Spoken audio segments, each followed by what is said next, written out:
దీనంతటికీ ఒక రకంగా కారణం మనమే బావా. ఆడి బాబుని తగలబెట్టినాడే ఆడిని తగలబెట్టి ఉండాలి. ఇప్పుడు లారీ యూనియన్ లీడర్ పోస్ట్కి పోటీ చేసే రేంజ్కి ఎదుగుండు. వాడికి ఇన్ని పైసలు యాడ్ నుంచి వచ్చాయి? నాకు ఆడికి ఎన్ని లారీలు ఉన్నాయో ఎరుకా నీకు?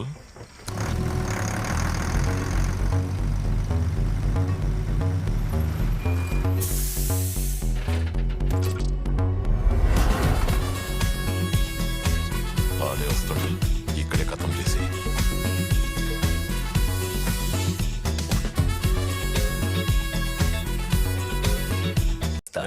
రే నువ్వు ఏమేం పీకుతావో గన్ని నాకు తెలుసు. నువ్వు చేసేటి తప్పులకే గా పోరగాళ్ళను శరణరావుమనుడు గాళ్ళ చేత అచ్చలు చేయించేటిది గన్ని మాకు తెలుసురా. నీ బల్పు చాలుగురి మంతాన నడవదు, లేదంటే ఏడన నీకు సమాధి కడతా.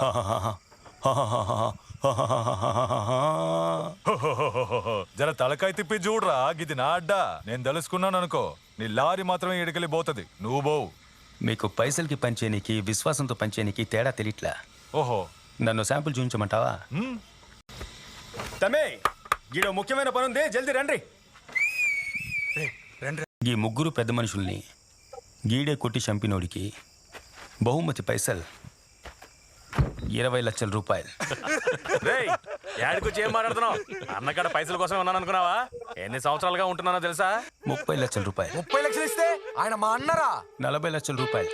అన్నా ఏంటన్నా ఆడు మాట్లాడుతుంటే ఊరుకున్నావేంటన్నా? నువ్వు ఊరి ఒక్క మాట 50 లక్షల రూపాయలు.